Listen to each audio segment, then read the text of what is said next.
So recently I've learned that I as a person am bothered by like every little thing that happens in my life. For example, like my dog will come up to me, sit down, look at me, bark once, and insist on going outside, and I'm just expected to take her out. And because of that, my entire day is ruined because I have to go take my dog out, watch her walk around for 5 minutes, then take a shit, come back inside, and then expect me to just give her a treat for doing a basic function of life. Now, this doesn't have to do with anything that we're actually going over today, like directly, but I felt like I needed to just get that out and complain for a second. This is Olivia Rodrigo. She performed 4 sold-out shows at Madison Square Garden this past weekend. Do I like Olivia Rodrigo? Yeah, I mean, I'm an enjoyer of her music. Do I like her so much that I would go to multiple shows by myself to see her live? No, absolutely not. The idea of that terrifies me as a social situation to my very core. However, this is my girlfriend. She is obsessed with Olivia Rodrigo. And as a result of this, and me not wanting to be in the literal and figurative doghouse with her, we went to a couple of the Olivia Rodrigo shows at Madison Square Garden this past weekend.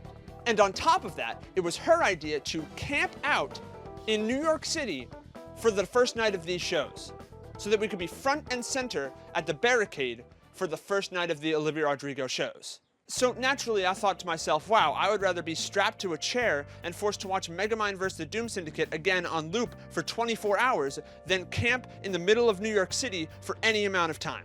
But naturally, I ended up right across the street from Madison Square Garden for an entire night to camp for this show. And here are some of the things that I learned while camping for this show. But first, let me know in the comments what your craziest camping experience for a show that you've been to is, because if you've camped before, I'm sure you have some sort of crazy camping story and I want to hear about it. So the line to camp for these shows is a very complex situation, taken very seriously by everyone involved. See, at Madison Square Garden, you're not allowed to camp on the property or be on property until 8 a.m. the day of the show. So what does that mean? Well, if you think that we were there at 8 a.m. at the exact time needed to be able to try to get first for this barricade, you are underestimating or overestimating my mental health issues. See, we got there at 4 p.m. the night before, which means we were camped out across the street from Madison Square Garden for 16 hours. And I know what you're thinking. If you've camped before, that's probably not a lot of time for you to be like camping. However, as I mentioned earlier, I am inconvenienced by every single minor thing in my life. So being outside in New York City for 16 hours put me on edge for the rest of my experience. So the way that it works is that the first person who shows up is the line leader, and they have like all of the responsibility in the world, which bothers me because if the venue knows that there's going to be camping and there's like a culture surrounding camping to get barricade for these shows, why don't they have someone in charge of like the line to be able to like moderate the line and make sure that people are lining up where they're supposed to, and like there's an order to the line and that everyone is maintaining their spot in the line? Like, why don't they have someone on staff that does that? Anyways, the line leader like keeps track of who lines up and where they line up, and they all just kind of hang out there for a while until in the morning you get your wristbands from the venue, and then you can go back home and like nap and shower, which you need to do because that amount of time anywhere in New York City in the outdoors leads you to being gross and needing a shower. So the line can go either one of 2 ways. Either one, you get a whole bunch of chill people that respect the order and the sanctity of the line, or you get people that show up an hour before the time you're supposed to get the wristbands, demanding that they be at the front of the line and that they get the wristbands. But listen, that's not how that works. Were you here? Did you have to go through this whole camping experience? Did you get harassed by homeless people in the middle of the night? And were you not able to use the bathroom between the hours of 1 and 5 a.m. because for some reason the city that never sleeps takes a 4-hour nap between 1 and 5 a.m.? Like seriously, they should really call it the city that takes a 4-hour power nap between 1 and 5 a.m. instead of the city that never sleeps. It's just like such an inconvenience. And like, sure, could I have gone to the bathroom somewhere else, like tried to find somewhere that wasn't like right there? Sure, I mean, yeah, a hotel or something would have been open, or maybe like a 24-hour restaurant, but like I wasn't going to move. I was cold, I was tired. I mean, there was a train station right there that had a bathroom I know that was open because I used it earlier, and I could have just gone in and used it there, but between the hours of 1 and 5, it wasn't open, so I wasn't able to use the bathroom, but I didn't want to walk. So the people we'll be going over today are actually split into 2 different categories, right? Category 1 is the people that you actually camped with and who went through this whole event with you. And category 2 is the people that passed you on the street and asked you what was going on and all of that different shit, and also the homeless. The people that you camp with have such like this diverse background, like all different walks of life. Yeah, I mean, it ranges from like a bunch of 20-somethings trying to be barricade for their first concert to like a 14-year-old and her middle-aged mother who go and do these different concerts and take these trips together. And that's such like a heartfelt moment, right? Until you are at the end of the show and you walk back and you see the mother just pounding pounding drinks, like drink after drink. And that's when you realize that that's what it takes for a middle-aged mother to get through an Olivia Rodrigo show. See, the problem with bonding with all of these people is the dreaded concert friends, right? Because after the show, the whole group of us, like the main 7 or 8 that had camped all night together, ended up going and getting food at this diner by the venue after the show, right? And I got sat next to the mother, who probably had 7 too many drinks, or maybe just 1 or 2 too many drinks. But like all of us young people, I'm 25, I'm not that young, she was tired, she hadn't eaten much all day, she probably didn't drink much else all that day. And don't get me wrong, she was a lovely lady, but every once in a while during this whole meal, I was genuinely concerned about how her and her daughter would get back to the hotel that was only 4 blocks away. Now, I don't get attached to people very easily. I'm not the kind of person that makes these attachments, so concert friends kind of confused me at first as a concept. And I don't throw around the word bestie or really, really get close with people in a day, right? But for some reason, being traumatized by the homeless at 2:37 in the morning really bonds a group of people.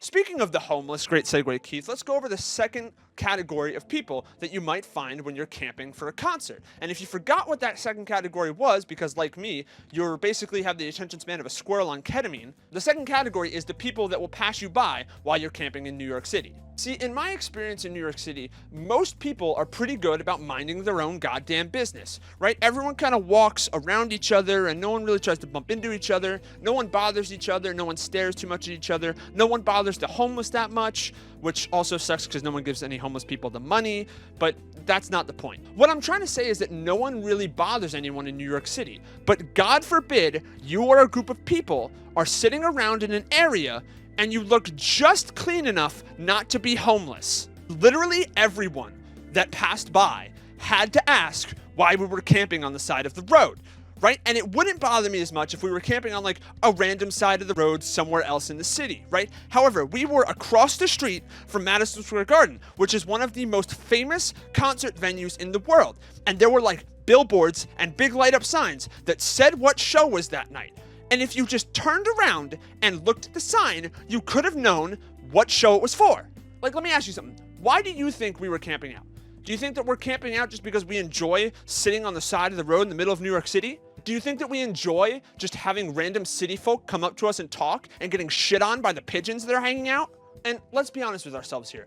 We both know that you don't actually care why we're all camping out there. You're just asking because your life is so miserable that you think that it's a dumb reason that we're camping and you want to find out so you can feel better about yourself. But joke's on you, bitch. We're camping out for 16 hours so we can be front and center at a show that lasts an hour and a half. And I know how stupid and awful that sounds, and you really should feel better about yourself because of it. And then we get to the second half of that category, which is the homeless people. And I'd feel bad about making fun of the homeless people, but it's not just the homeless people, because on top of being homeless, they're also mentally ill. For example, a homeless man walked up to us with his laundry cart, which he probably stole from a laundromat, but that's not actually an important detail of the story. I just wanted to mention that he was carrying around a laundry cart, and he walked up to us and asked us what we were doing there, and then when we told him it was for a concert, he proceeded to offer us a tablet of acid from his pants pocket. Now listen, if this was an upstanding businessman of society with an acid tablet in his pocket, I'm sure he would have had more business on the line. However, it was a homeless man, and it was 1:30 in the morning, and he was offering us an acid tablet. And I just felt like maybe it wasn't what he said it was. But then a literal hour later, when some of my friends had gone in to warm up because it was cold and windy out, it was just me and one of our other friends. And a homeless man who probably wasn't as homeless so much as he was just mentally ill because he was actually dressed relatively okay. He came across us and he walked right up to me, looked me dead in the eyes and said, "Your parents are rich and they prey on other people because of the swindling and dindling they did in the chambers." Now, I'd like to just make a couple of things clear here for this man who approached me at 2:37 in the morning. My parents are not rich. They don't swindling and dingling in the chambers. We don't even have a chamber in my house. And even if we did, it wouldn't be hiding a basilisk who was actually the secret identity of a wizard of the dark arts who was trying to kill a 12-year-old who he couldn't have killed 12 years ago when he was a baby. Now, thankfully, the homeless are pretty harmless as long as you don't aggravate them, similar to a bear or a dog, but not a koala, because if you don't have a koala with eucalyptus leaves, those things are literal terrorists.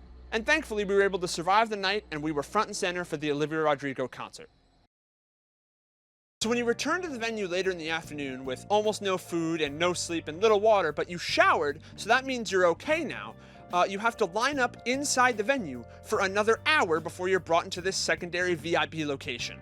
And they line you up based on the little wristbands or whatever, right? So my girlfriend and I were 1 and 2, so we got to be the front of the line, but you have to stand the whole time you're online for this little walk to the VIP experience. Now, I know I mentioned this already, but I feel like I have to mention it again. Most of us have not slept, most of us had not eaten, most of us had not had much to drink. Again, all we really did was shower. I mean, I took a nap, but most of us had just showered, right? So you're expecting us, the people who are like basically malnourished deer at this point, to line up and wait standing to go from one point to another point where we have to stand again, to another point where we have to go to a concert where we're standing the whole time. Just making sure we're keeping track of this. Now, once that hour was over, we got moved from that secondary location to the VIP location, and there was like a little VIP bar and a little merch booth to buy all your stuff. But again, there was another hour between that and the actual getting to the barricade for the show. And that entire hour, you were kind of forced to stand in your line if you weren't going to the bar or going to buy merch. So again, you had to stand for more time. And me, a guy who likes to sit and doesn't even like to stand for these videos, was very inconvenienced by the amount of standing I had to do. Now, thankfully, walking out to the barricade and the line itself is very well done and organized very well. Shout out, Devin, you're the GOAT. And nobody cut the line or like ran, and we got exactly where we wanted to be, front and center for the show. Now, the view was amazing and the show was fantastic, even though it didn't fully register with me until Olivia had brought out Noah Kahan. And as someone who has followed Noah Kahan since his first single in 2018, I was absolutely flabbergasted at his appearance right in front of my eyes. But even before the show started and we had gotten into the pit, I realized the one thing that could ruin the entire experience for me. I had to pee at 6:30 p.m. And the show didn't end until 10:15 p.m. And after that, we went to dinner with a whole bunch of our friends. And we stayed there for a long time. And I couldn't find the bathroom for the diner because I was so exhausted. And then it took another 40 minutes to get home. So we didn't get back to my girlfriend's apartment until 1 a.m. I didn't pee for 7 hours after having to pee at 6:30. Now, I will say the greatest meal I've ever had was that post-diner meal after I hadn't eaten much all day, drank just enough so that I didn't pass out in the middle of the concert, and didn't sleep much. But that unfortunately didn't deter me from the mindset that I had that all I had to do was feel the sweet release of piss. So yeah, that's camping for a show from the most inconvenient perspective possible. Remember to leave a like and subscribe for more random videos and rants about whatever topics I pick every week. That's it for this week's Stop and Keith's Knowledge Corner, and I'll see you next week.